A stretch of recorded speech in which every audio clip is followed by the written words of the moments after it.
Use promo code BLUES for 10% off your first order. That's promo code BLUES for 10% off your first order.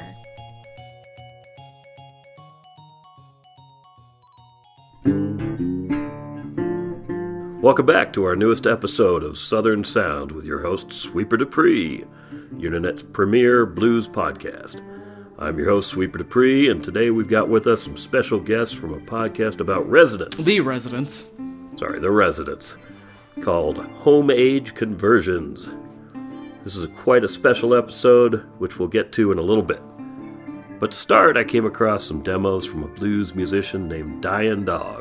Not a whole lot of information exists regarding Dyin, but all I could find was a connection to a group called Residents.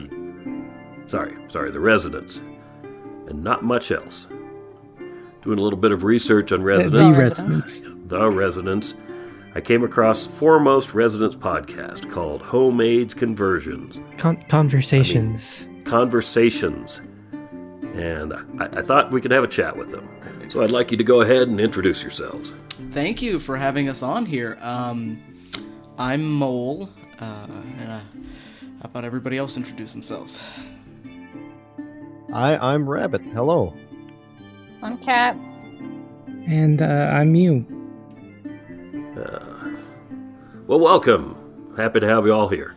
So we know how you came across us, but how did you find out about Dyin? Because as far as anybody really knows, he seems to have been a very obscure artist in his time. You know, I mean, all we have from him are demos. So how did you encounter his work? Well, I actually found his work on the internet. I was flipping through some listings on an online website looking for some bold blues music, and I came across an artist called Dyin, and they appeared to be attributed to somebody named Alvin Snow. So what were your impressions of the, you know more about blues than we do, obviously, naturally? Well, what I really appreciated about Dyin was his amplification of the barrel house, and he really brought down the boogie-woogie onto Bourbon Street.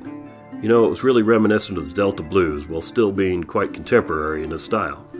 So since we don't really know much about the blues, we can't really ask about, a lot of artists that Dyin, or also known as Alvin Snow, might be similar to, but it's hard to ignore the connection to Howlin Wolf, who was also an influence to the Residents.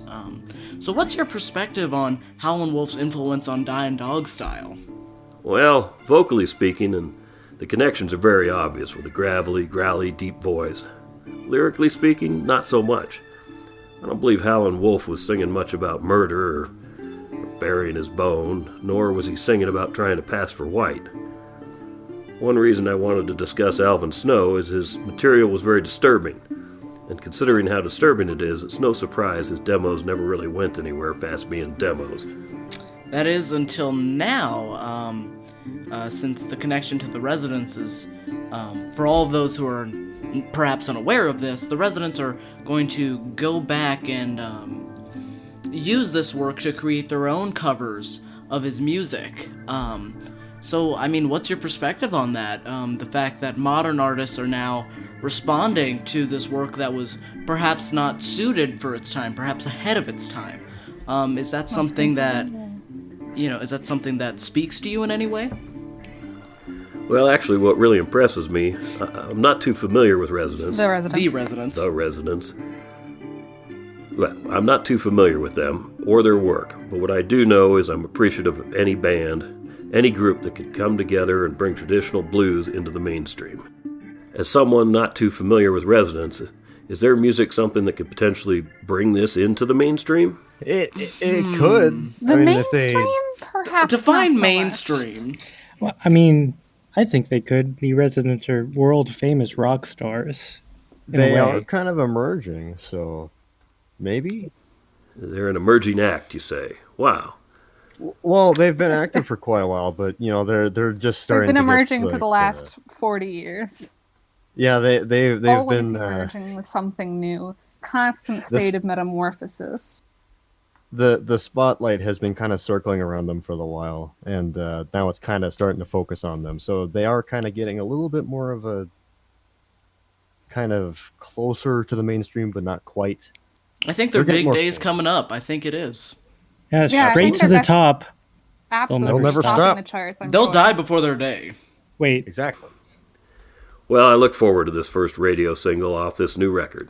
If you would like kind of an idea, they did perform a few of the rehashed songs already on the recent tour of theirs.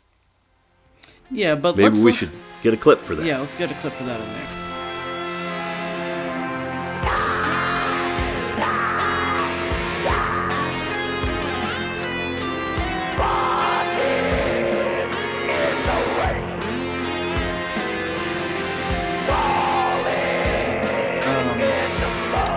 And so I think before we get into the present and even into the future, perhaps we should consult our in-house historian, Kat, for a little bit of background on what's been discovered about Alvin Snow, also known as Dyin Dog. So we don't know a tremendous lot, but what we do know is pretty impressive given the nature of this discovery. You know what I mean? Given the fact that it's so esoteric, I guess. So, but what we know is that Dyin Dog, he was born Alvin Snow sometime in the late 30s or early 1940s. And he was known for his vocal style and the fact that he was a biracial albino person when he was living in Ruston, Louisiana. So he was growing up and coming of age under segregation as a albino biracial man, which you mentioned songs about passing as white and stuff like that. This is all going to lead into his lyrical content. He had no family, but he'd lived with a white woman in her 60s named Mrs. Lillian.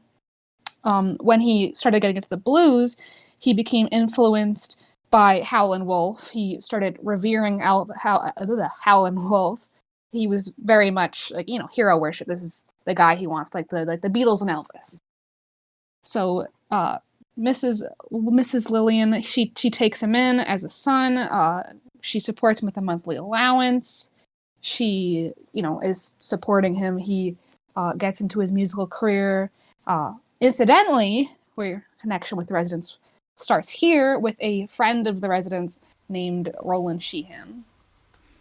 So this was like a totally chance encounter. It wasn't something that was planned. It was just out of the blue. But Roland was interested in Alvin. He was, fascinated by this enigma of a person, and so he takes him to meet. I think the story goes that Alvin was singing or doing his vocal stylings, just sort of out and in the street to himself, and that's when Roland encountered him. Yes, yeah, that's how chance it was, like 1 in a million chance. So he takes him to meet a record shop owner by the name of Stan Lewis. Lewis got him to record some demos with the band Roland had gotten together for him, and everything was going really well. They decided on a stage name, inspired by Alvin's dog who had passed away, so they called him Dyin Dog, and everything was set for an album release in January, so the start of the new year. But after the death of Howlin Wolf and Lillian, his, I suppose you could say, guardian, and Alvin Snow's dog in 1976, he just disappeared, and that's the last anyone's ever heard of him. Those 3 deaths. That's a lot of tragedy right there. Death of Howlin Wolf, his maternal figure, and his dog. I say it comes in 3s. That's yeah, right. And as far as the story goes, or as far as we know, all of this happened not even within the same month, but within the same week. So it seems that he took this pretty hard. Yeah, like you'd think, yeah, he could probably just kind of pass off one of them at a time with a little bit of expression, a la the music writing. But I mean, if it all happens within a week, you just really have no choice but to just kind of go blank, I guess. And this was like 3 days before the performance was set, so obviously that took a serious toll on him. Yeah. Stress combined with the grief, combined with the grief, combined with the grief. It's too much for one person. But even through all that tragedy, what we did end up getting were some demos. There were 9 demos that have been released to us so far by the residents. Damn it, Charles! I told you to put the damn laundry away. Mom! More I told dirty you. clothes. Call me Sweeper when you see the sock on the doorknob, okay? Everything all right over there, Sweeper? There were 9 songs on 45s, and it seems that the residents instructed their label to release these demos pretty much as they were found, which I appreciate greatly, their dedication to keeping the authenticity of these items. The original demos were rediscovered by Roland Sheehan in 2016 in the Gem Theater, which at this point is an old rundown place in Louisiana. But it's also where Alvin and his band used to rehearse. And Roland passed these on to the residents, who were awestruck by these songs and the power of them, and so that's when they sent them to Psychophon for release. And from there, the residents also decided to work on their own versions of the songs for their upcoming album, Metal, Meat, and Bone. And what was the relationship between Roland and the residents? Oh, Roland knew them back when they were in Louisiana, since that's where they're from. Okay. As far as we know. Back in, their really early days. The rough Yeah, recording. let's say mid-late 1960s. Oh, goodness. Very long ago. Yes, very long ago. He made the original trip with them from Louisiana up to California, and participated a bit in the early musical works or musical experimentations that the residents did way back when, before they were known as the residents. No, I don't want to interrupt, but since I'm not too familiar with the residents, pardon me, I've noticed they've covered a lot of their other musicians, including James Brown, as well as Ray Charles. Are they blues musicians themselves? At times. I think at times. They dabble in They're being kinda bluesmen, among other things. They're kind of like a varied Okay. lads. Yeah, and I almost see their upcoming covers as just an extension of their sort of interpretations of music, the way they sort of look at primarily American music and just sort of digest it. Yeah, their music, for the most part, a lot of the time, the stories they tell are covers, perhaps in structure or in focus, of what they see as integral pieces of American culture. So it could be that in some way they see Dyin Dog as reflective of something essential in American culture in that sense. And it fits with their storytelling idea. They tell some pretty dark stories, so it's a little more acceptable for them to Name one. cover. It's a little more Name acceptable one for them dark to cover. story. I want to say the entirety of Freak Show. Nah. Nah, that's lightweight stuff. Come on.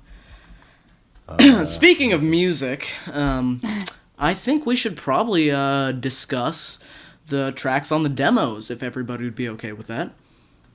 Absolutely. That sounds great. All right. Let me put one on the background right now. Okay. So let me just drop the needle here on side A of the first 45 in this stack. And it says, "Bury My Bone."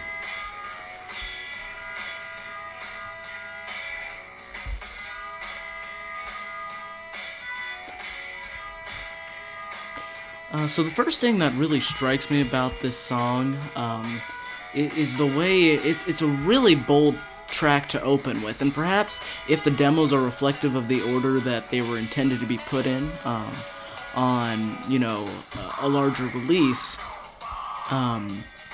we get a sense of the artist in a really defined way. I think it's a really strange, pessimistic track that tells us a lot about the man who's singing it. Clearly it's coming from a deep place in his heart, and the blues, Sweeper, help us out here. There's some quote about about the blues and about emotion. Well, a great man once said the blues isn't about feeling better, it's about making other people feel worse. And making a few bucks while you're at it. And I think that is exactly what you get with Bury My Bone here. Absolutely. It's kind of like getting bit in the hand. You know, By a dog. yeah, maybe by a wolf. So the B-side here is The River Runs Dry. Now this one seems a little deeper, lyrically speaking. Tell me what you think. Yeah, I mean, we see his romantic life a little bit. I don't know. What does everybody else think? It's a little more deeper thinking than like the rest of it, where it's just a little more direct. Yeah. It's a lot of the other songs are more sort of visceral in the sound, whereas this one's more lyrical. Yeah, it's more upbeat, and I think that's what I was about to say. It's definitely it's more upbeat than the rest of it, which gives kind of like a. We said it before. There's kind of like an angriness, a bitterness. Yeah, and I think that anger and that bitterness are really brought out in the way that he seems to take his life, at least in his songs. Alvin Snow looks at his life in a really detached kind of way. He seems to see himself as minuscule in the larger picture of things, and that kind of self-awareness, I think, sets him apart from a lot of other blues musicians. Yeah, definitely. Yeah, because like the other like musicians, they typically they don't really focus on that kind of thing as much. They're more like the thing that's happening right now is what the music is about. While like, River Runs Dry is a little more like, here's it all. Well, moving along, we put on our next 45, and the A side we've got a track called Die, Die, Die. Guess that's not German, huh? No, it is not, as far as we know. What can you tell me about it? It's got some attitude, I can tell you that. It's somewhat terrifying. I think it's a really hateful song. Now, us as Residents fans, we've actually been aware of this song for longer than we've been aware of Dyin Dog, because this track was performed live at a concert the Residents did on a tour called In Between Dreams. And so we heard the Residents version first, as far as... Is that correct? Is that as the far first as we version? knew. Yeah. If I'm not mistaken, if you're lucky enough to be in that Tokyo show, you heard it before you even heard the Ghost of Hope. Yeah, it's true. Well, they could have gotten it early because it was on sale early. Yeah. But yeah. We couldn't really listen to it at the time. So the B side of this one is called Pass for White. You're going to have to explain this one to me. I'm not really getting it. Well, so this is where the Alvin's life is relevant here, in that because he was biracial but also albino, we think he had kind of a couple run-ins with the law, and a lot of behavior that he tried to get away with based on the fact that he was albino, and so his racial identity wasn't really in the forefront. And obviously keep in mind this is during, he's born late 30s, early 40s, so he'd be a teenager and, or older in the 60s and 70s. So this is around the time when obviously this is stuff that's been happening for years and years in America, but a lot of times these things are starting to become super tense with the civil rights movement and other things like that. So I feel going into this chapter in American history and his personal history, coming from this perspective, he's going to have a complicated relationship with it on multiple levels. Yeah, and I think in the song there's a sense of like Alvin maybe felt disconnected from the world around him, felt really isolated in a way, because there was nobody he could really connect to. He didn't really fall into any of the strict boxes that people were expected to within American society. So by a stroke of fate, he fell sort of outside any boundaries. You know, it also reminds me a lot of... I also host another podcast called Your Advanced Dungeons & Dragons Hour with your host, Keezer the Cordial. And that reminds me a lot of the half-elf race of playable characters in Advanced Dungeons & Dragons, in which you would assume the half of a human and the half of an elf would make you beloved by all. But really, they're outcasts in many ways because they don't truly have a home, shunned by both the humans and the elves. That's exactly what being biracial is like. That's it. Absolutely. Which I'm going to put a link into the description here so you can subscribe to my other Dungeons and Dragons related thank you. podcasts. Thank you for course. the. Okay, yeah. Thank you. and I think, in any case, I think that detachment from all these boxes is part of the reason why his whole worldview is so detached. Yes. Because he doesn't feel a part necessarily of one specific group, he looks at everything from a kind of outsider's perspective because he himself feels himself an outsider. Yeah, and I think that's part of... Oh, yeah. go ahead, Mew. I think I was about to say what you're saying, so Well, is- say it. probably why the residents were kind of attracted to his music, because they're very, in a way, they're kind of outsiders, and they like to sort of see things from a more outside perspective. And so seeing this perspective, I think, really drew them into these demos. Yeah, I mean, from what we know from... we don't know, just like we don't know much about Alvin Snow's backstory. The backstory of the residents is a little vague, but there was talk in the documentary about them, Theory of Obscurity, that the residents, in coming from Louisiana to San Francisco in the 1960s, felt both separate from the culture they were coming out of in the South, but also unable to mesh in with the culture, you know, the sort of hippie thing going on in San Francisco at the time. So I think there's a parallel there. I think there's definitely a kind of kinship that's being felt between the residents and Alvin Snow, and I think that's part of the reason, like you said, why they were so enthralled when they heard these for the first time. Like, they missed each other almost. Like, they could have maybe connected with one another had they met, both having been from the same area and the same time and feeling the same things. And so this is sort of like a like Metal Meat and Bone is sort of a missed connections Craigslist ad from the residents to Alvin Snow. That's exactly it. Because I mean, I feel like especially early on in the residents' history, it almost felt like they were just a collection of weirdos, and I feel like, in a way, Alvin Snow would have fit right in with his sort of... The island of misfit toys of music. Exactly. Yes. Merry Christmas, everybody. Moving things along, so I think since with this this- is a yeah, go short ahead. segment of my show, I want to move on to another track called Hungry Hound. This one talks a lot about dogs. Yes, he seemed to have a bit of a fixation. Dogs are cool.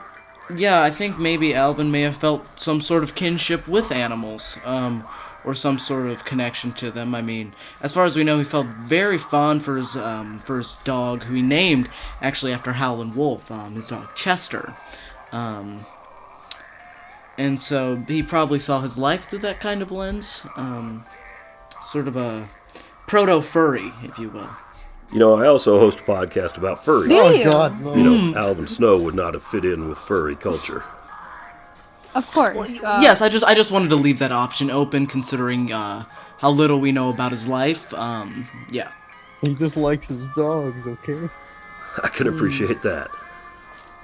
I mean, this is a very mournful track, and I think, in a way, this is kind of similar to tracks we've heard from the residents. This focus on animal imagery, and the loneliness of human existence. It's actually something they've touched on. Album. I can. Animal Lover. Which I know this is a bit of a stretch of the imagination, but it is.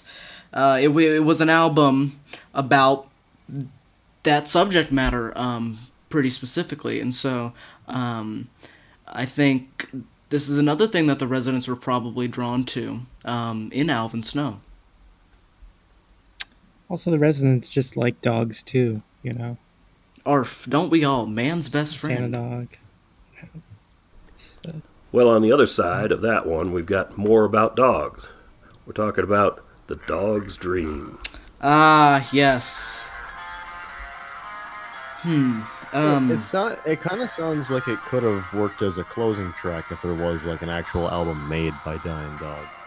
Yeah, it's really final, probably in part due to the fact that it's a discussion of a dream that Alvin Snow may have had where he died.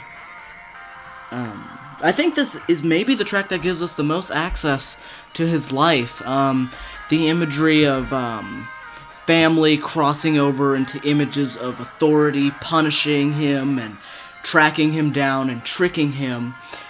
I think it gives us a sense of how Alvin Snow experienced the world, and maybe tells us a bit about why he decided to go away from it and disappear in the way that he did.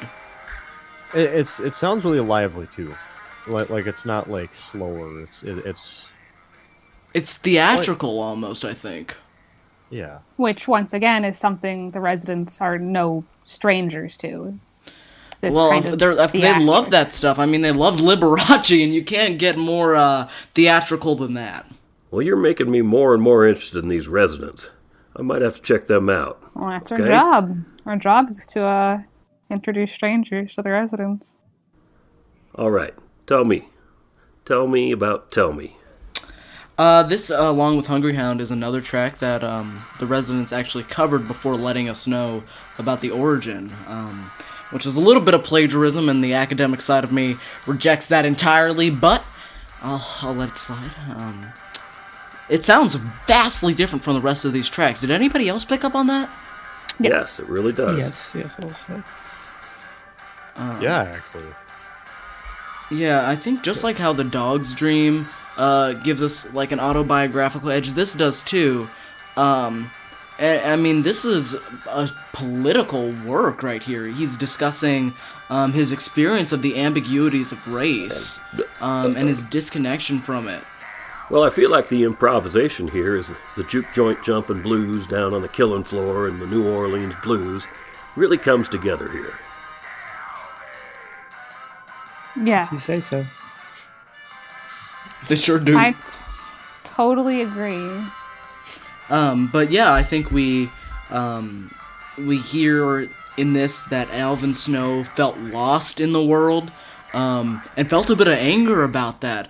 And that kind of intense emotion is what characterizes the blues as a whole genre of music, and also as a certainly. distinctly American kind of music. It's deeply personal. Yes. I think it's very interesting that in this track he is incredibly angry, and yet what he's angry at is very complex. Because what he's really angry about is the fact that everything is so ambiguous that he can't be placed into just a simple box. But he wants to be told where Who he he fits is. in. Yeah, exactly, I mean, but he can't. yeah, he's frustrated at the absence of concrete That's- knowledge in his world. Exactly what it is. I think frustration is the perfect word to describe this feeling. It's like anger, it's upset, it's sadness in a certain way. It's just confusion. And so he's frustrated. And I think especially during that time period when identity in that regard was so important to so many people. Like I said, like everything that's going on culturally, it's gonna leave you in a strange place. But I think it also tells us a lot about the role of art in the world, because here you have someone who is experiencing ambiguity in the world and is so frustrated about it, but because of a chance encounter with somebody who was willing to give him a medium in which to express this, he was able to turn that frustration into a work of art and to make something really powerful out of it. Yes. And it can be very hard to make sincere, powerful art, but through the intensity of emotion that he experienced in his life, he was able to do so, and that, I think, is an accomplishment. I know. Let's talk about I Know. I know. I know. This one brought out some horns, which isn't typical in a lot of the blues world. You know. It's much more reminiscent of Chicago blues and less of the Mississippi blues. I think here is where I started picking up on. This is the second to last track, but I think this is where I started picking up on what might have drawn the Residents to Alvin Snow musically, because the instrumentation has that sort of film noir kind of feel to it, and I know for a fact that the Residents love that. They actually did use them a few times over the demo. Yeah, definitely. That's true. It's musically complex and layered, which, I mean, Alvin Snow probably could be considered an experimental blues artist of his time, which is not something I think we really consider when thinking about the blues. We tend to think of it as this solidified genre, and that experimentations could be pinned down to regional tendencies rather than individual artistic desire. Well, jump blues and New Orleans blues are heavy in the horn sections, but I wasn't sure if Alvin Snow was really into the New Orleans blues. But if it sounds like he was crossing the genres. As far as we know, his main inspiration was Howlin' Wolf, to the extent that it's hard to say that he could have been influenced by specific genres of blues, because it was one artist that influenced so much of his existence. And I mean, from there, that connection is sort of similar to the Residents. I think they also enjoyed that sort of growling vocal style. And I think because they're doing covers of these tracks, it might be the closest the Residents have ever gotten to their inspiration. The closest they've ever gotten to Alvin Snow. The closest they've ever gotten to Howlin' Wolf. Yeah. It's 1 degree of separation, so to speak. Moving along to the final track, that one, it got me a little bit. Made me a little emotional, and, well, it's called Mama Don't Go. And, well, my mama, well, I just don't want her to go. I just can't imagine my life without my mama. And I just can't imagine not having a mama. I don't want to get choked up here, but, well, why don't you talk about it? I mean, everybody loves their mama. Well, once again, this is a track about... this is a track about senses of disconnection from family, from society, from the ideas of how we experience family. I mean, Alvin Snow seems to be talking about here seeking out family, going to the place where he's meant to find fulfillment and reason and understanding, and coming up empty-handed, asking questions, the kinds of questions posed in Tell Me, and coming up with nothing. Yeah. I mean, just this, I think, the overarching theme of all of it, and it comes out in this song a lot, it comes out in different ways in the other tracks, is this, I guess, feeling of loneliness, of isolation and separation. Again, that plays into his kind of not knowing where he stands culturally, his identity. I guess it all boils down to not only frustration, like we said before, but just this overwhelming feeling of loneliness, I think, is the heart of the matter. Yeah, I think the Residents like to focus on loneliness a lot, so they probably saw that.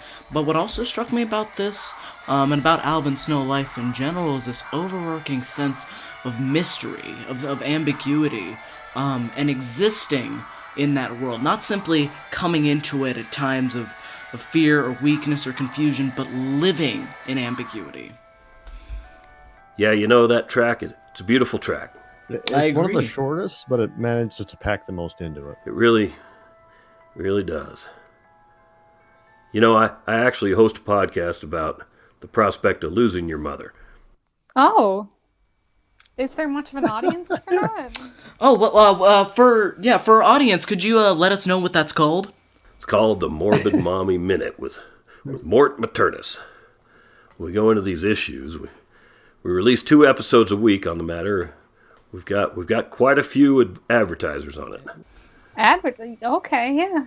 Well, I'm glad to cool. hear about your Wonderful. success. Congrats, man. Yeah, we should talk about just, podcaster stuff sometime. How you retain your audience and the analytics. Yes, I'd be happy to share some tips, but I'm not giving you my analytics. That's professional business stuff, and we don't discuss. And if you ever fucking ask me a question like that again, I'll make sure you never work in podcasts again. Well, so with that, I think we should probably get going. I mean, I'm sure with the Resident's hectic release schedule, there's always something new to work on, and so we've always got to be working on a new episode. So with that, I think we should just thank you, Sweeper, for. No, Oh. Listen to me, you little shit. I run this show. You do not say when we end, okay? My apologies. I'm gonna fucking end this show right now, okay? Why did I even think this would be a good idea to have guests on my show? This is why I do this solo. This is why I do this show solo. This is why I do your Advanced Dungeons & Dragons Hour with your host Kizar the Cordial solo. This is why I do the Yift Dimensions with Yaani Dingo solo. This is why I do the Morbid Mommy Minute with Mort Maternus solo. God